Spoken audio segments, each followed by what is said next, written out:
No, sir. You can. No, sir. Okay, I will start. No, sir.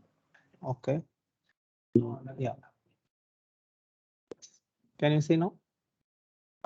Yes, sir. Yes, sir. Perfect. So get ready with your notes and pen, students. Today I will discuss a very important topic. Okay. So the subject is virology and mycology, and the subject code is PM multi5001. And so from today onwards, we are going to discuss about virology. So I will discuss only the introduction to medical virology. Then from tomorrow onwards, we can go to individual basics of virology. So this is your unit 3. So in the unit 3, they have given all basics in virology, like introduction, classification of viruses, collection, transport, reproduction, staining, processing, and culturing of viruses has been given in the unit 3. Then in the unit 4 and unit 5, we have individual viruses. In the unit 4, we have RNA viruses, whereas in the unit 5, we have DNA viruses. That I will discuss later.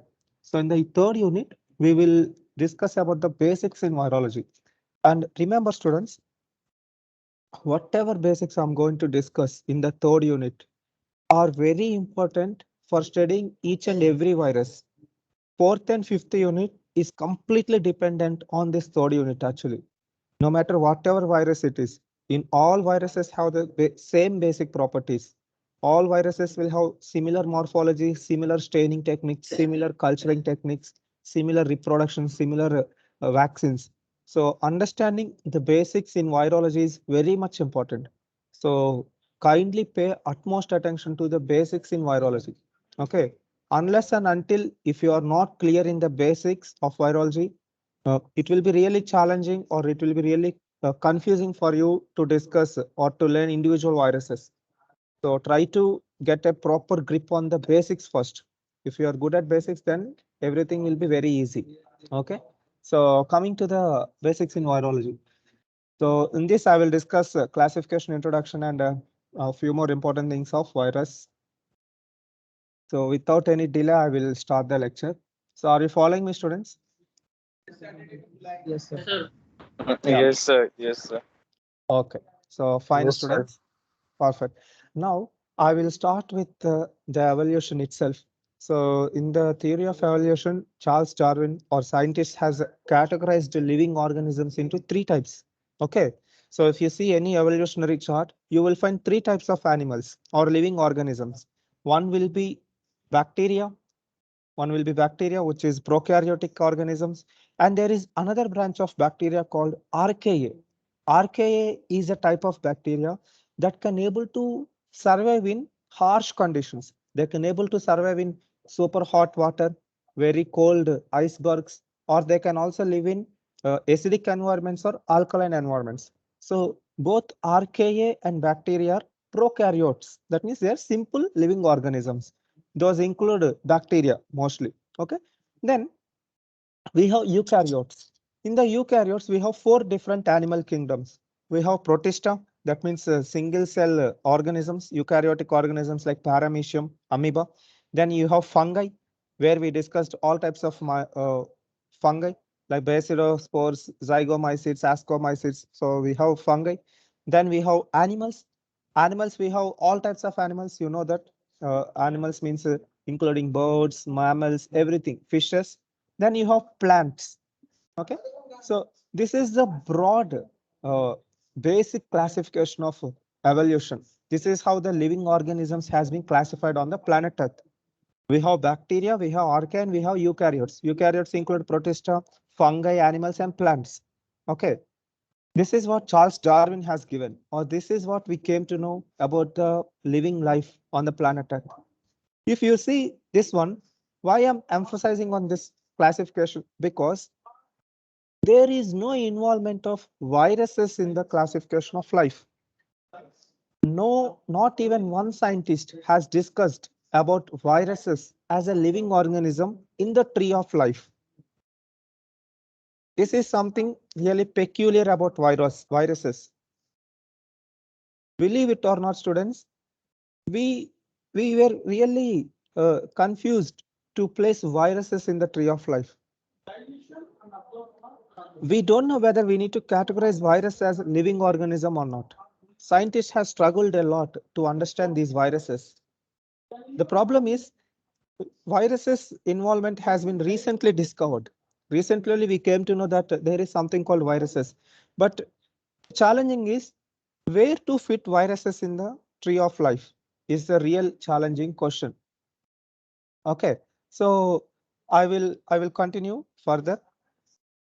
So there is no involvement of viruses in tree of life. So obviously viruses are really angry about this. So we are not minding them. So we haven't classified them, and because of this angry, they are doing their current pandemic. That is different story. Let us see what is the issue with these viruses. So whatever I said. So the common ancestor, we have bacteria, archaea, and eukaryotes, but there is no involvement of viruses in the tree of life. Then where we can keep viruses? Okay, so these are the kingdoms of life. In the kingdom of life, you won't see any involvement of viruses here. So then, so many people used to say that virus is not even a living organism. Okay, so it begs a question. It begs a question that what is the definition of life? What is the definition of life? Now, can you tell me, students? Can you tell me? Okay, imagine you have a rock and you have a rat. Okay, a living cat or rat, anything. Okay, or rabbit. You have a rabbit and you have a rock. Now, how will you define life? What are the properties that need to be there to say something life?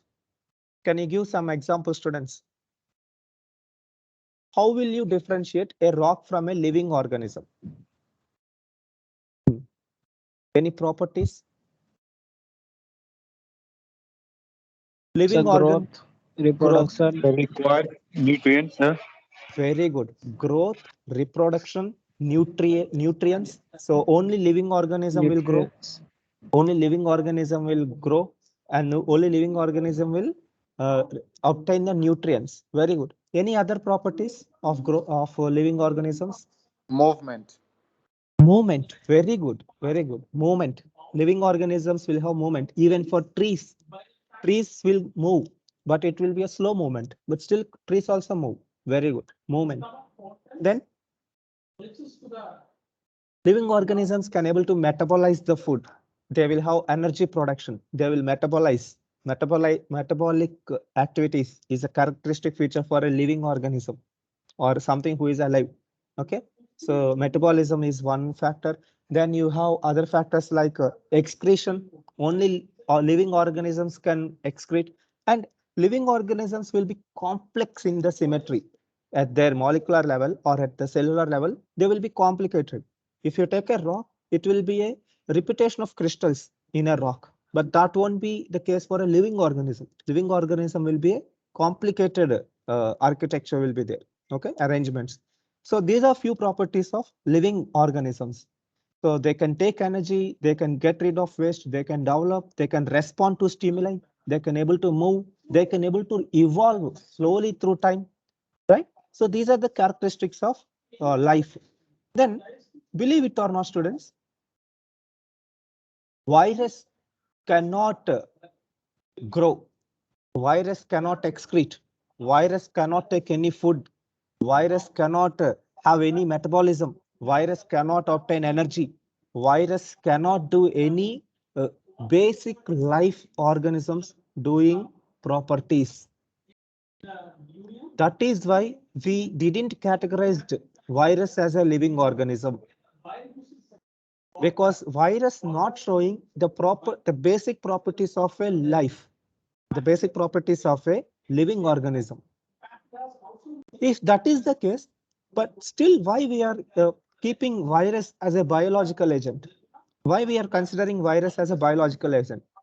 The only thing that virus can do is it can able to replicate, it can able to reproduce. If one single virus, okay, that is a property of life. Only living organisms can give birth to babies. Only living organisms can reproduce. And this is the only property that has to a virus. Virus can able to reproduce. That is the only business of virus, and it cannot do any other properties. And virus won't reproduce with a classical approach, like we have either sexual reproduction or vegetative reproduction. This is not the case for viruses. Viruses will replicate. The reproduction of virus can be stated as a replication of virus. Because of this replication property, because of this production of progenies of viruses or baby viruses, virus has been treated as a living organism. Okay, because replication or reproduction is a property of living organisms. So that is why we have included virus as a biological agent. Now, I will show you. So only because of this property, we have classified virus as a living organism because it can able to reproduce. It can able to reproduce by a process called replication. Because of this property, we have said virus as a living agent. Okay, so virus can able to reproduce. The current statement will be not reproduction. It should be stated as a replication. Virus can able to replicate. Because of this property, we have classified virus as a living agent. Okay, so virus can able to replicate. That is why we said virus as a living agent. And how does the virus replicate? That I will discuss meanwhile. Okay, in the next slide. Meanwhile, let us discuss about the size of the virus. Okay, so first I discussed that virus does not have any general living properties. That means virus don't have metabolism, virus cannot generate heat, virus cannot move, virus cannot excrete, virus cannot intake any nutrients, but virus can only be replicate. That is the one property of virus. Then second one is the size of virus. Virus is very, very small, students. I will show you the pictures. See. So this is a typical eukaryotic cell. So this is a typical cell of a human. Okay. Then this will be the size of a bacteria. So this is the bacterial size on comparison with our human cell. Okay. Now, can anyone guess the size of virus? So these are viruses. Can you see viruses in this slide? Have you seen the difference? Do you spot viruses in this slide? Yes, sir. Yeah, these small red dots. Okay. So these are viruses. Actually, I have kept somewhat large. Virus will be even more smaller at this scale. Okay. You can fit almost 1 million viruses in this bacteria. You can fit almost 1 million viruses in this bacteria. And you can keep almost 400 million viruses in this cell, in a single human cell. That much small the virus is. Virus is very, very small. Okay. So virus is the smallest living organism. Okay. So virus will be, the measurement of virus will be in the form of micrometers. Okay. Nanometers to micrometers. Sorry. So the virus will be in nanometers. Nanometer means you need electron microscope to see the virus. Okay. So viruses are the smallest living organisms. Okay. So virus can be seen only under electron microscopes, and their measurement will be measured in nanometers. Nanometers means the tip of your hair, the tip of your hair. On the tip, you can see almost 4 to 600 million viruses. That much small the virus is. Virus is very, very, very, very small. Okay. You will find millions of viruses just on the tip of your hair.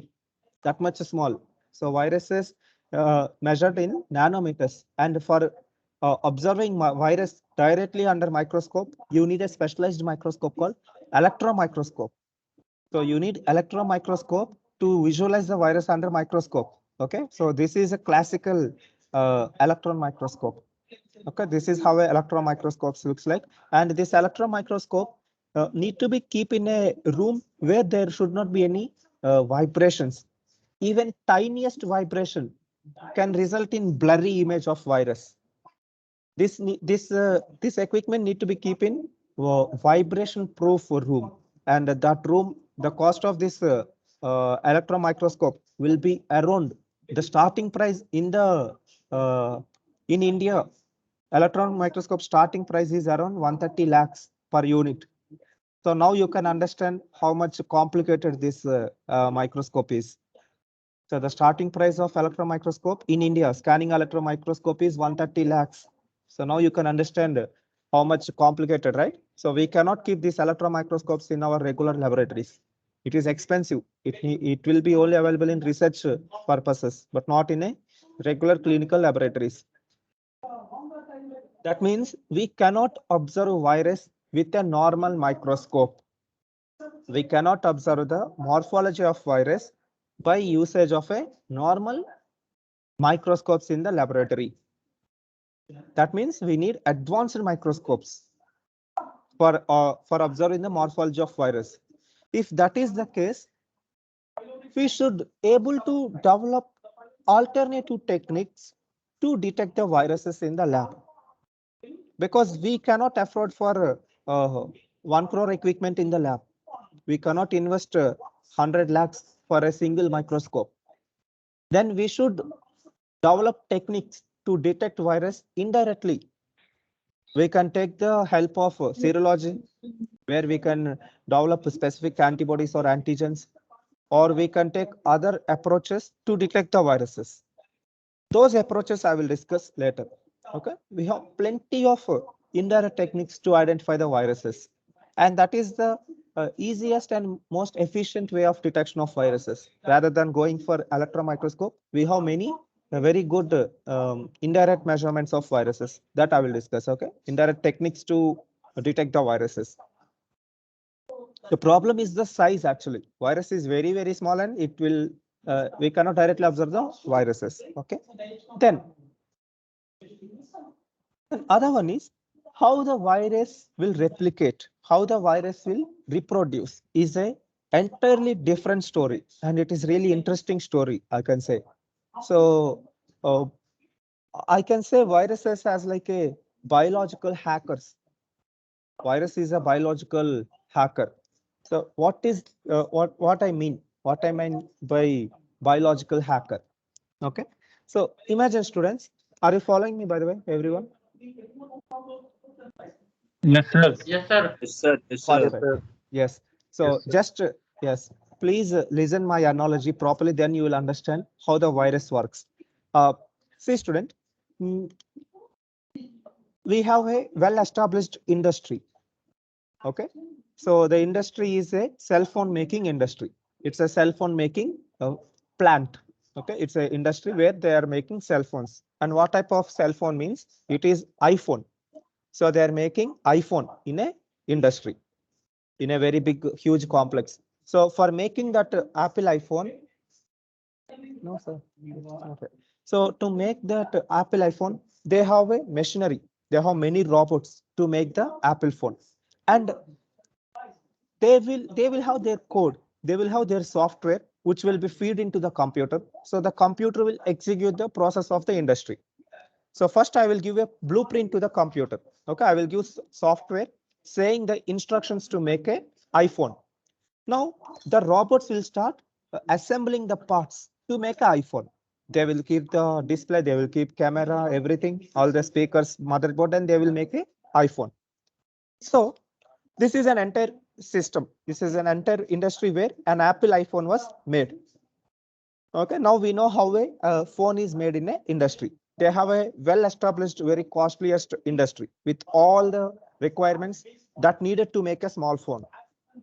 Now, what I'm going to do is I'm a second person and I don't have enough money to keep a industry. But I would like to make a phone. I would like to make a Nokia phone. I want to make a Nokia phone, but I don't have money to prepare the industry. I have software. I know the instructions to make a Nokia phone, but I don't have enough money to establish my own factory. To establish my own factory, I don't have money. Now, what I can do is cleverly, I will go to their industry. I will go to their factory. I will go to their main computer, to the main CPU, and there I will remove their Apple software. I will remove the Apple CD. Okay, I remove the Apple data. Then I will feed my Nokia data to the computer. And what the robots will do? They will they will they will execute the commands given by the computer. Now I'm giving commands about preparing a Nokia phone, and robots will blindly follow the commands of the computer. Now the robots will start, or entire factory will start manufacturing my Nokia units instead of making Apple phone. So here I have hijacked the industry. I have introduced a different software into the industry. Now this software giving my phone production rather than Apple production. But whose credit is this? Who invested money to prepare the industry? It was prepared by the Apple. Apple has developed the industry for preparing Apple phones, but I simply hijacked it, and I'm getting advantage of their industry. Now, who will get loss? The Apple industry will lose their stocks because they're unable to produce enough iPhones. Rather than they're producing Apple, they're producing my Nokia units. Now you understood, right? How I hijacked a software of this industry. Just I changed the software. By changing the software, I got a new output. Instead of getting Apple iPhones, and now I'm getting Nokia phones. A very clever strategy. So it's a very clever way of introducing my data into the computer. So the only thing that I need to mind is somehow I need to gain access into their computer.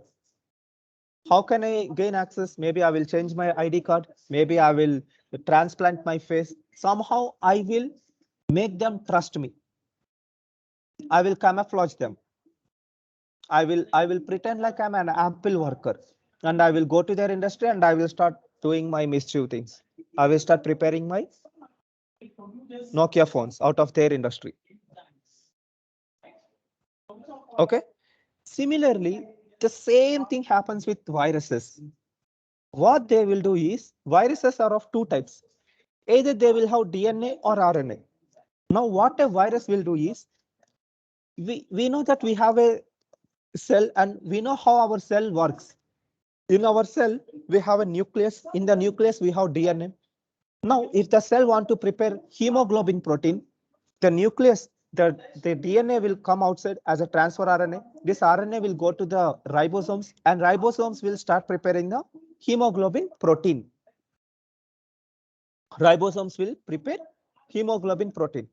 Now, what a virus will do is, now this virus will enter inside the cell, and if it is a DNA virus, it will introduce its DNA information into the nucleus of the cell. Okay. Now what cell will do? It don't know. Whatever codes given by the DNA, it will execute it. Now this DNA will enter into the ribosome, and ribosome will obey the instructions given by the DNA. Here, what type of DNA we have? Now we have viral DNA. Now the ribosome will start preparing proteins according to the instructions. And what does the instruction says? Instruction says to prepare a protein of virus. So ribosome will blindly it will prepare viral proteins, and those proteins will assemble to prepare, and our cell will prepare the virus. Actually, our own cells mistakenly preparing viral proteins. It's a very smart way of hijacking, and this is how the viruses will reproduce. That is why I cannot say virus as a reproduction, rather than we should say virus as a replication. Virus will replicate its DNA within our cell, and our cell will produce the required proteins of the virus. A fun fact, our cells can able to synthesize proteins at the rate of 20,000 proteins per second. That means each and every second, our cells will produce 20,000 protein molecules, 20,000 hemoglobin molecules will be prepared by a single cell. If that is the case, if I successfully enter a small bit of DNA, viral DNA into my cell will produce 20,000 viral particles within a second.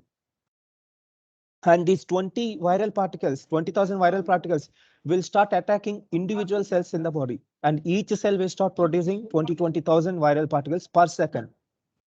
Now you can understand how lethal the destruction will be.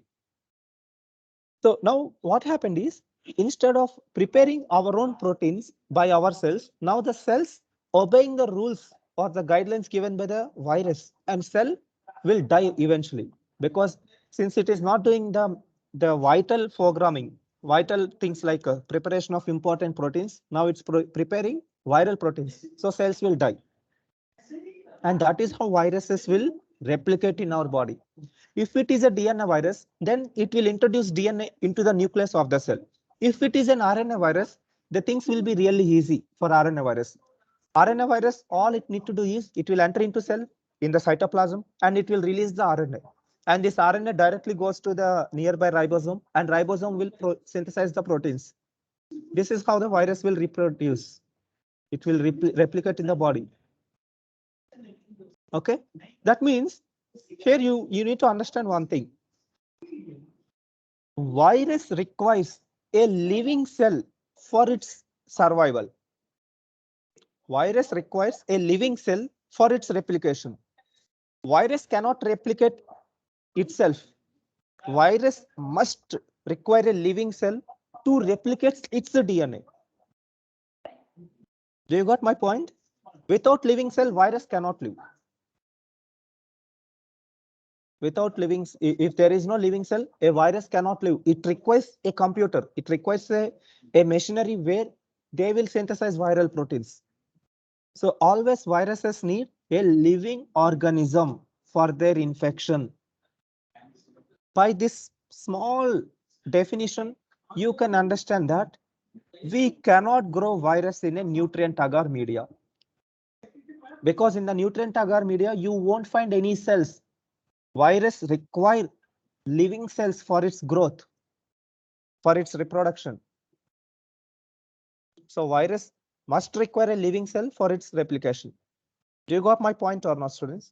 Have you understood how viruses will replicate? Yes, sir. Any confusion? Yes, sir. No, sir. No, right? So very, very clever way of hijacking biology, actually. So viruses are really smartest living creatures, I can say. So they are not at all, they are the most laziest and highly intellect organisms, I can say. So all others idiotically they have evolved by by investing energy, by replicating. Viruses, they won't do anything. They are very smartest creatures. They know how to insert their DNA into the living cells. Let them suffer. Virus is very smart and it will introduce a sufferer, okay, a hard worker's body. It will introduce its DNA into hard worker, and the hard worker will do the work for the virus. So very, very, very smartest way of living. Okay, so this is how viruses may evolve. Now the question is how viruses evolved. To my knowledge, students, not only mine, actually, I went through books actually. That is a simple statement. Viruses evolution not happened separately. Viruses evolution has been co-evolved with the living organisms. Actually, viruses are nothing but self-copying our own DNA or RNA. Some of our DNA and our RNA became self-replicating molecules. They became a useless codes, and these useless codes are the viral particles actually. You are not getting what I'm saying. I will tell you, listen, students. Pay attention again. Imagine I have prepared a software in my computer. The software is only 4 steps. The 4 steps of the software is go to my computer, copy a folder, control copy, then control paste. So these are the 3 commands. Go to my computer, go to a file, copy the file, paste the file. Go to my computer, copy a file, paste the file. If I given these 3 commands to my computer, giving these 3 commanded code to my computer, what my computer will do? It will execute the code. It will go to my computer, it will copy a folder and it will paste it. It will again, it will repeat. The fourth step will be repetition. The code will again initiate computer to do the same steps. Go to my computer, copy a folder, paste the folder. If this is the case, what will happen to my computer? At one particular point, after pasting numerous duplicates of the folder, my computer memory will be full. Now I have the duplicates almost 1000 GB duplicated data in my computer. After 1000 GB, what will happen to my computer? It will crash. Even after 1000 GB, computer will still try to execute the same codes. It will try to copy, paste, copy, paste, copy, paste. At one point, computer will collapse. So such codes are called nonsense codes. These are the codes which don't have any benefit to the computer, but these codes will command the computer to do a repeated cycle, to do a repeated steps. This is an error in the computer software. Due to some error, our own software malfunctioned, and this software started giving errors to a new useless data. That is why the definition, such problem in computer is called virtual information resource under seized. The information which is available virtually inside the computers, that resource has been seized. It was seized means computer is no longer it able to execute the data. Such codes, such useless codes results in a condition called seizing of virtual information inside the computer. And this is called as VIRUS, virtual information under seized, virtual information resource under seized. And that particular word exactly fits for these microorganisms. Yes, these are also acting just like a computer viral codes. That is why these organisms are called viruses. Okay, so what virus is doing? It is our own DNA or protein or RNA that is giving the repeated copying sequences to the cell. It is saying it has a RNA saying ribosome to prepare viral proteins. Again, it will comment the same. It will comment the same. So the cell giving arrays to the viral particles in the body. This is how a virus will replicate. Just like a computer virus. There is no difference between a computer virus and biological virus. Both are doing same business. Their business is they know how to self-replicate by using the hardware available. In case of biological viruses, they're hijacking pre-existing living organisms, whereas computer softwares, computer viruses, they will only survive in the presence of computers. Without computers, computer virus cannot present. Just like that, without living organisms, virus cannot survive. That means as long as there will be life on Earth, there will be viruses on Earth.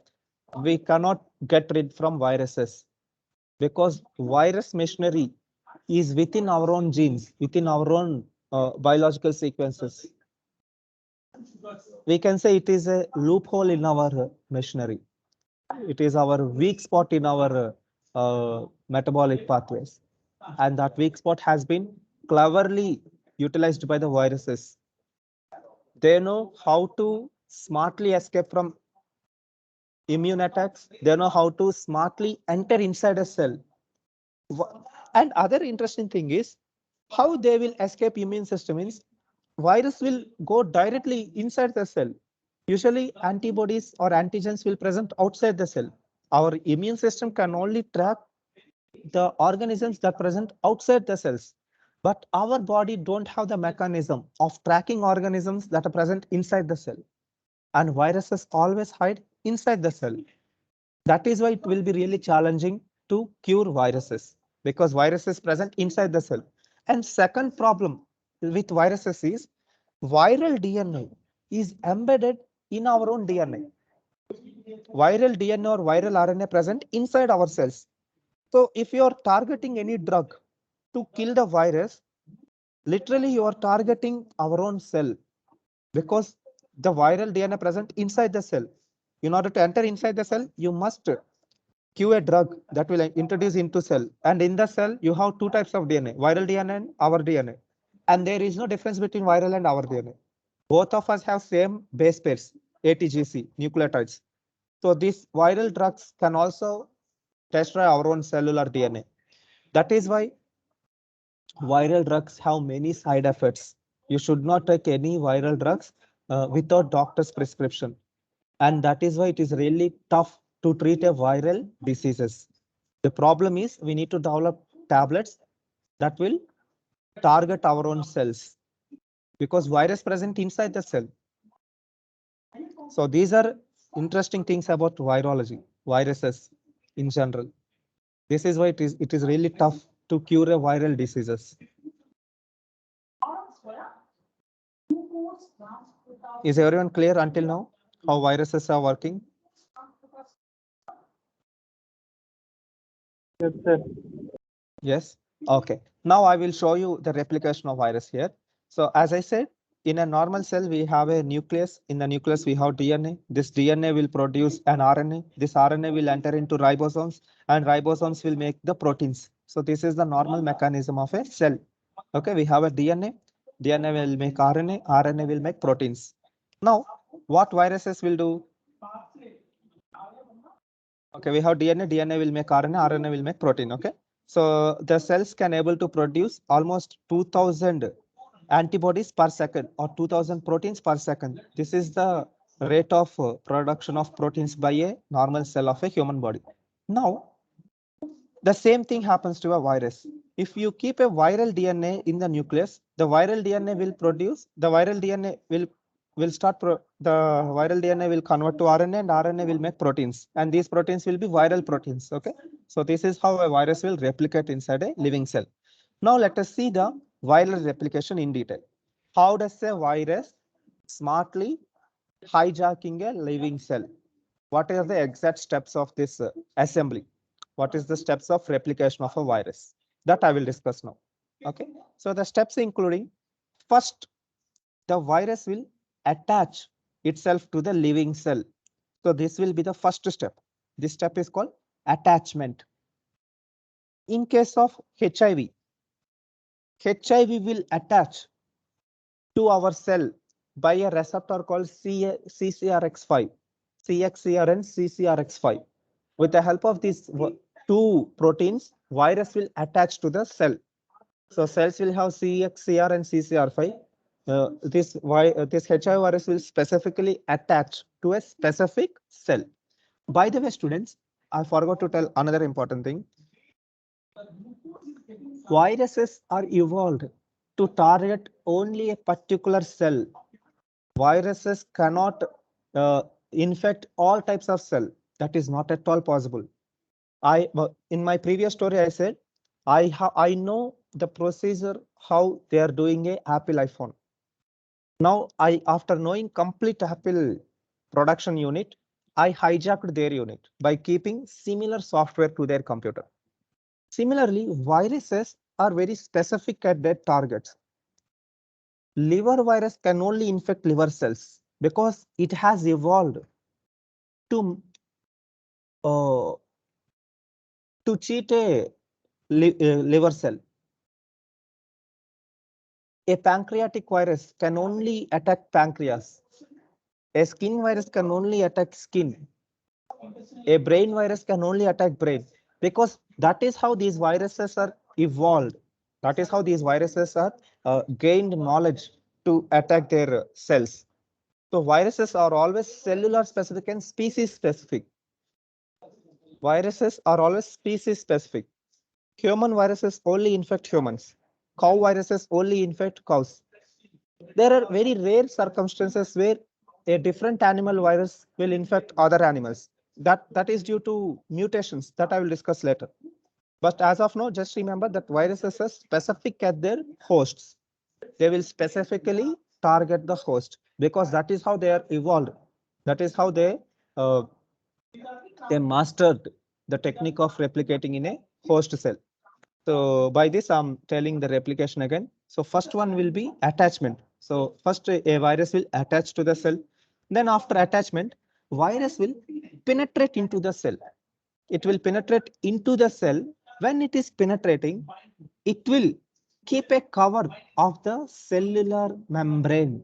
So when the virus entering inside the cell, the cellular membrane will invaginate inwards, and this cellular membrane will give a protection towards the virus. So because of this, our cells can't even recognize the virus because the virus has a membrane which resembles just like our own cell membrane. So our cell cannot identify the intruder. Our cell cannot identify the this culprit. Okay. So this second step is called penetration. After penetration of virus into the cell, now the virus will uncoat its proteins. The virus will remove its, it is simply removing its, it is releasing its DNA or RNA into the cell.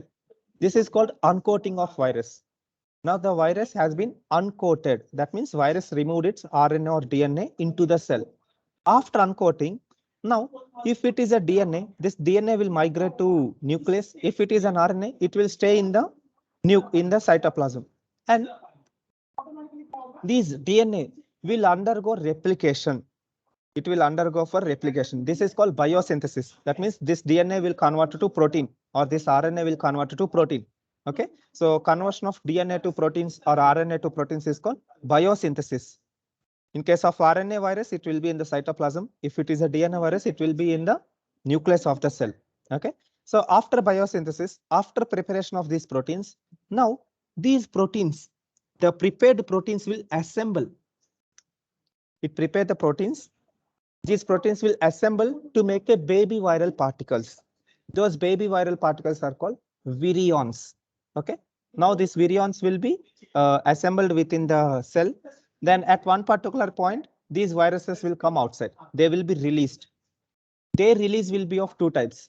One will be by budding. Budding means slowly they will come outside by acquiring cellular cell membrane, or there will be some 10 to 20 lakhs of viruses inside the cell, and these viruses will blast the cell.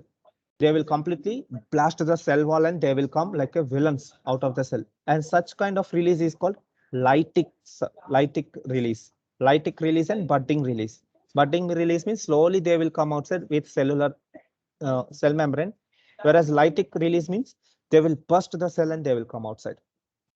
Then one thing you need to understand, students, after a virus infecting the cell will obviously undergo necrosis. That means cell will die completely.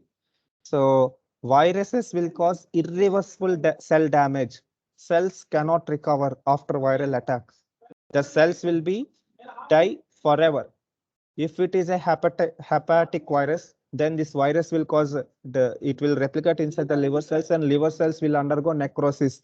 That condition is called liver cirrhosis. Liver will be completely failed. If these viruses are your skin, then they will cause nodules on the skin. If these viruses are attack your lungs will be non-functional forever. This is how the viruses will kill their organisms, their hosts. Okay, so this is the stages of replication of virus. So the 6 stages include absorption. Absorption is also called attachment, then penetration, uncoating of viral particles, biosynthesis of viral proteins, then assembly of viral proteins and release of virus. These are the 6 steps of viral replication. Is it clear for everyone, students? Is there any confusion so far? No, right? I'm giving only general points. Yes, sir. Yeah. Then other important thing is viruses can be, they will be either DNA viruses or there will be RNA viruses. But you won't find both DNA and RNA in a single virus. That is not at all possible. Universally, there is a law. Either a virus will be a DNA virus or it will be RNA virus. But there is no DNA RNA combined virus. It is not at all possible. Okay. So viruses are either DNA or they will be RNA. So what are the DNA viruses and what are the RNA viruses? I will discuss later. Okay. One recent celebrity of RNA virus is our COVID-19. COVID-19 is a RNA virus. Okay, keep in mind. So COVID-19 is a RNA virus. By the way, replication of RNA viruses will be comparatively faster than DNA viruses. Okay, so that I will see later. Then I will tell another interesting things. There is something called central dogma of life. Central dogma of life means it is a universally standardized, at least on planet Earth. There is a standardized protocol of making proteins by a living cell. The standardized protocol is you will have a DNA. DNA will give instructions to make RNA. This RNA will give instructions to make a protein. So DNA, RNA, protein. Production of protein is the central dogma of life. This is how a life or living organisms will produce or they will reproduce. They will have DNA material, genetic material. Genetic material will give RNA. RNA will rise to the proteins. This is the central dogma of life. Why it is standardized? Because in this type of replication, there will be less errors during DNA copying. During DNA replication, there will be less errors if a DNA converting to RNA and RNA coming to protein. But imagine reverse. If an RNA converting to DNA means the rate of mutations will be high. Mutations means errors will be high. That is why evolution has been favored to prepare RNA from DNA rather than DNA from RNA. Do you got my do you understood my concept? The central dogma of life is we have DNA will convert to RNA will give proteins, but there is no living organism where it will produce an RNA and RNA converted to DNA. Then DNA will produce protein. That is not at all possible. Okay, but there is only one organism in the entire world which will do the reverse strategy of central dogma of life. This living organism is a RNA organism. Its RNA will be converted to DNA temporarily. Then the converted DNA again converts to RNA and it will give protein. It is going reverse actually. First you have RNA. RNA will convert to DNA. Because of this, when RNA converted to DNA, you will get 2000 errors. After 2000 errors, it will again convert to RNA. Some 2000, some 1 to 2 errors. DNA to RNA, you have less errors. Okay. Then after this, it will produce a protein. Now this protein will be, we got a protein called A. Okay. Then we got a virus called a virus with the name of A. Then the same A virus with RNA inside it, it has RNA. Now it will convert its DNA again with 2000 mutations. Then DNA will again convert to RNA and it will prepare a new baby. Now the baby won't be a virus. It will be A.1 AB virus or AC virus. Why it became another virus? Because it has more mutations in it. When you have more mutations, your output will be different. So this strategy cannot work for living organisms. If normal our DNA going those many mutations means our children won't be like us. They will have 4 eyes, 2 legs, 4 horns. They will die immediately. Okay. So this reverse is called retro in medical terms. Retro means reverse. Okay. There is one particular virus which has taken the advantage of this retrogenicity. This is a RNA virus which will convert its RNA to DNA with 2000 mutations. Then after these 2000 mutations, it will prepare RNA to virus. We got a one type of virus. Then it will do the same thing. In the second cycle, you will have a different type of virus. So within the same cell, by the same virus, you will get some 2 lakh variants of the virus. Within 1 second, you will get 2000 variants of the same virus. You have 2000 different types of viruses by the same parent because of this high mutation rate. Such viruses are called pleomorphic viruses. And the viruses that will convert their RNA to DNA, these viruses are called retroviruses. They are called retroviruses. And targeting these retroviruses will be a damn challenging for us. Why it is very challenging? Because each and every second virus changing its morphology, each and every second virus changing its properties. When I'm developing one drug, it cannot affect the other variant of the virus. When I'm giving vaccine to one type of variant, it will change to other variant. When I'm giving this variant, it will change to other variant. Impossible to prepare any treatment for such viruses. The virus with a high mutation rate. And you know what is that virus? There is a global serial killer, a very challenging virus. It is a HIV, human immunodeficiency virus. HIV virus is a retrovirus, and it is really hard to treat HIV virus because of this pleomorphism, because of this high mutation rate, because of this retrogenicity of this HIV virus. It is really challenging for us to treat HIV. Okay, so yeah, so they have something called reverse transcriptase enzyme in their DNA. Okay, so this reverse transcriptase enzyme will convert an RNA to DNA. That is the specialty of this enzyme. Presence of this reverse transcriptase makes retroviruses a special candidates among viruses. This reverse transcriptase will convert an RNA to DNA, and this DNA will go to protein. That is different story. Okay, so and also HIV targets the vital cell of our immune system, which is helper T cell. Already its way of replication is deadlier, and its target cell also a very sensitive cell, which is helper T cell. We know that entire immune system is dependent on helper T cell activity. Without helper T cell, immune system will be blind. And our HIV virus specifically targeting this helper T cell. And also it is a retrovirus with high mutation rate. So it's like a deadly combination. So that is why treating HIV is really tough and challenging. Okay, so that is all about HIV. So because of this, we struggled a lot to classify viruses. On what basis we need to classify viruses? Whether we need to classify them depending upon their host, whether we need to classify them depending upon their incubation period in the host, whether we need to classify virus depending upon its genetic nature. So there is a lots of confusions on classifying these viruses. Then we got a scientist. His name is David Baltimore. What David Baltimore observed is he has observed a very peculiar feature in the viruses. What is that feature is? You just tell me, students, what is the structure of a DNA? What is the structure of a DNA? Is it double helix or single helix? How many strands there for?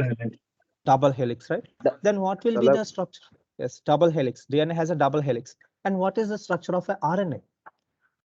Single helix. Single helix. Very good. Then Single stranded. single helix. Now I will give you a statement. Just tell me, will you agree or not? Is there any possibility to have a single stranded DNA? Is there any possibility to have a single stranded DNA? Yes, sir. How? If it is single stranded, it should be an RNA, right? No, sir, but we remember a type of DNA which includes single strand, sir. Okay. Then is there possible to have double stranded RNA? Don't know about it. Okay. Actually, double stranded RNA is called complementary RNA. That is, yeah, we do have double stranded RNA and single stranded DNA. And we have you know that this insertion happens at 5' and 3' end of DNA. The replication of DNA will be either from 5' to 3'. I'm not sure whether it is 3' to 5' or 5' to 3'. So, but there is a standardized way of insertion of DNA into ribosome. I think it is from 5' to 3'. From 5' end to 3' end, the RNA will be introduced into the ribosome. Okay, so depending upon this 5' and 3', the DNA or RNA was characterized to two types: positive sense strands and negative strands. Positive sense DNA, negative sense DNA, single stranded DNA, double stranded DNA, single stranded RNA, double stranded RNA, positive and negative stranded RNAs. For any replication to occur, you must have a positive stranded either DNA or RNA to replicate it. So depending upon the way the virus introducing the genetic material into the cell at molecular level, whether the virus have a single stranded RNA or whether have double stranded DNA or it have a positive stranded RNA or DNA, depending upon the way it is introducing the molecular material into cell, this scientist has classified these viruses into 7 categories, and that is called David Baltimore classification of viruses. So this is a universally standardized because no matter whatever host, whatever organism, whatever it is, at molecular level, the mechanism will be same. The insertion of DNA or RNA will be same. So depending upon that insertion, these viruses has been classified by our David Baltimore. So he has classified into double-stranded DNA viruses, single-stranded DNA, double-stranded RNA, positive-stranded, negative-stranded, and reverse transcriptase viruses. No matter whatever virus it is, ultimately they need to prepare a messenger RNA. This messenger RNA will further go to prepare the proteins. Okay. So for this discovery, David Baltimore got a Nobel Prize. So, and he is the current he's the current Deputy General of Academy of Virology, Universal Virology Academic. Current director is David Baltimore. So, and he played a very important role in HIV treatment. Under his one of his graduate student is Jennifer Doudna, who has revolutionized by CRISPR technology. So even CRISPR student has studied under David Baltimore. So now you can understand his contribution in the field of virology. Okay, so there is one more guy. His name is Luc Montagnier, that is responsible for detection of HIV morphology that I will discuss later. So David Baltimore has given a standardized classification to classify the viruses. Okay, so this is all about the basics in virology. So in next lecture, I will discuss about the basics, introduction and classification later. So let us go through this paragraph. So what is the definition of viruses means? Viruses are the smallest obligate intracellular infective agents. They're obligate, there is no facultative. They must need a cell to infect, okay? So they are smallest obligate intracellular infective agents containing only one type of nucleic acid. Either they will have DNA or they will have RNA, but not both. Okay. And viruses don't have any metabolic activity outside the living cells. They do not possess a cellular organization. They do not have any enzymes for protein synthesis. Viral genome uses or it will divert the host cell metabolism to synthesize viral proteins. So it will use the host cell macromolecules to synthesize the viral proteins. They will multiply by a complex process called replication rather than binary fusion or reproduction. So they will replicate by replication. They do not grow in an inanimate media. That means we cannot grow viruses in a non-living cell media, such as nutrient agar, blood agar. In these agars, we cannot replicate a virus. Virus must need a living cells for their replication. Okay, so they cannot grow in an inanimate media, and they are resistant to antibiotics. Obviously, they will be resistant to antibiotics because antibiotics are antibacterial agents, and virus is not a bacteria. So they are obviously resistant to antibacterial agents. And the major difference between prokaryotes and viruses, okay, that is a different story. So there are few difference between a bacteria and virus. Virus is the simplest living organism, whereas bacteria has its own lysosomes, everything. Bacteria can survive with independently, but a virus cannot survive independently. So this is all about the basics in virology. Any confusion so far, students? You got clarity on viruses? Any confusions? If you have, you can discuss with me now.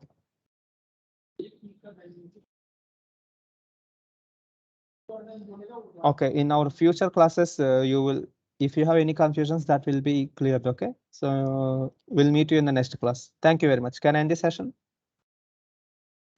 Yes, sir. Thank you. Thank Yes, you. sir. Thank you, sir. Yes, sir. Thank you, Yes. sir.